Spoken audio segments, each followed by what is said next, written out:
Hello po, good morning po ulit.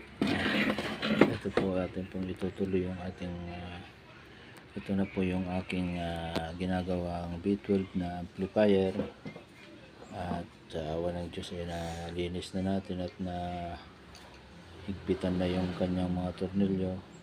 Wala pong labis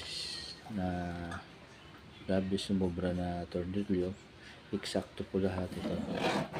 Ayan, naikabit na po natin ng tama yung ating B12 na amplifier. Naibalik na rin po natin yung mga tamang tornilyo sa kanilang mga lalagyan. Ayan. At ito po ay atin na pong i-install dun sa ating tricycle upang malaman po natin kung ito po ay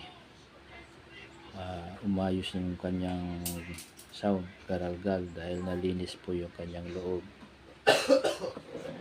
Ito po siya, ayan, malinis po siya, ayan. Ito yung kanyang pinaka harap. Okay naman po yung kanyang likod, yung audio output niya, auxiliary.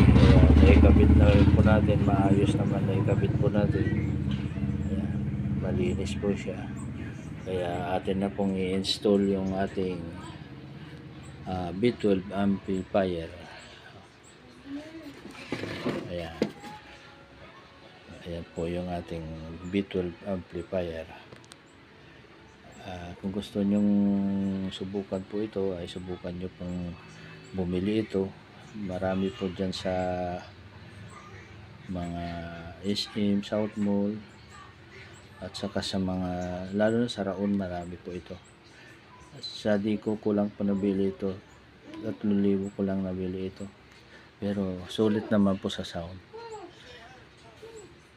Malakas po siya kasi nasa 3,000 watts po yung kanyang RMS, 4x50 po yung kanyang lapad. Ang maximum power ay 300 watts po siya. Okay, hanggang dito na lang po yung aking video ng ating paggawa ng B12 na amplifier. At na kumpleto naman po natin, ay balik po natin lahat, walang pumulang at sumubras kanyang mga tornilyo na ating pong tinanggal. Sana huwag nyo kalimutan i-like, subscribe, share ang aking channel, Papa Nars TV po. Bye bye.